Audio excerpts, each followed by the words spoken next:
thought I was a know-it-all kind of thing. So back then I had more hair, Afro type, red hair. So you got to look at that. I'm coming into the clubhouse. I walk up to Thurman, and it's the old Yankee Stadium clubhouse. I said, Thurman, you got a minute? He looks at me, gives me the up and down, and this is how it used to be. And he yells across, "Hey, Goose, Goose!" Now the whole clubhouse is looking at me. The whole clubhouse is looking at me. I'm being tested right now. This is how it was.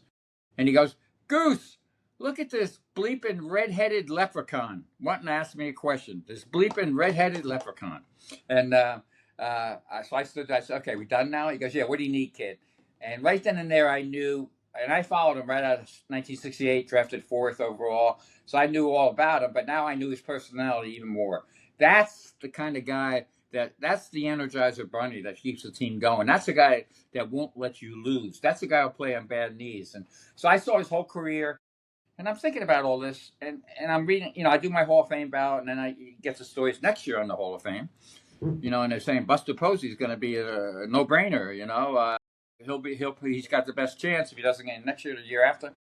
And I thought of it, and I said, I think Thurman's numbers are just as good, if not better. Posey's got 1,500 hits. Thurman had more, 1,558. 3 Gold Gloves for Thurman, one for Posey. MVP, Rookie of the Year, same thing. 12 years as opposed to 11 years. And here's my big point. Thurman died in a plane crash. He had no control of it.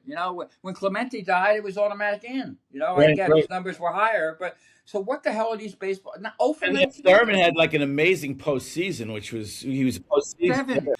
76, he hit like 450 and then 560 against the Big Red Machine. And he was never on the extended DL.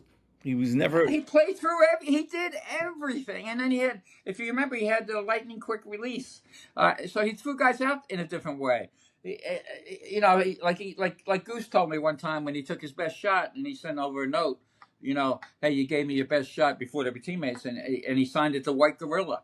So Thurman was the epitome. And then later on, of course, 20th anniversary, I went out to Canton and did a whole piece on Thurman, and Diane spent a weekend with the family.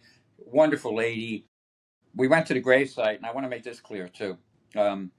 His grave is in a beautiful area, this little cemetery with a tree. It's almost like a little area where you would play baseball, and it's shaped in a baseball diamond type area. But what really struck me about the grave was you saw Thurman there, the masculine Thurman. That's what he was a masculine guy, but he was, at heart, he was a Neil Diamond fan. They used to go to Neil Diamond concerts. They were friends. So there was so many layers to Thurman. My memories of him are two. That's, like you said, one the sidearm quick lightning release and that home run against Doug Bird, I believe it was. Oh, yeah. The playoff, which was unbelievable being, in that stadium.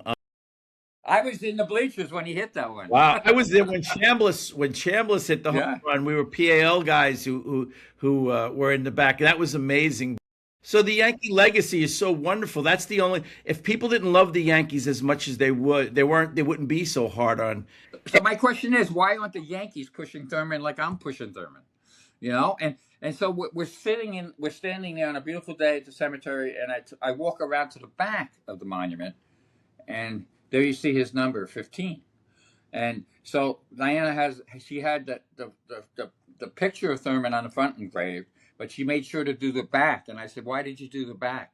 And she said, "That's how fans who sat behind home plate, that's how people in TV, that's how they remember Thurman, seeing the number 15. Yeah, it was a powerful moment. Years later, Kevin Millar, I would talk to guys all the time because I was a big Thurman fan. Millar, and he played that way. Millar he modeled his game after Thurman Munson. He was not a catcher, but he played the same type of way. Had fun with it, did some things. Number 15. So if you read the column, I won't go into all the numbers. And I did read it. It was great. And like I said, I know. I'm talking about the listeners. If they go read the column, they'll see. There's a whole list. I dug up 2 historian baseball friends of mine and had them to give out some great numbers. The numbers are overwhelming in Thurman's, yet he can't get in the Hall of Fame, and Posey's can't miss. So I don't understand what's going on here. And again, part of his, I'm 72. The olds, people think the olds don't know anything anymore, and the younger writers, they just go in their own little world, and they've just taken it for granted.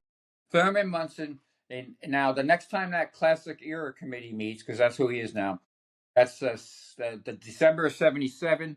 So that would be 78 that he could get inducted, which would be a great time for him to get in. 50th anniversary of the 78 championship. It would be great for the Hall of Fame. Great for Thurman. That's what I pushed for Goose years ago. I can't remember all the numbers that got Goose in, helped get Goose in. And I'm doing the same thing for Thurman now because I think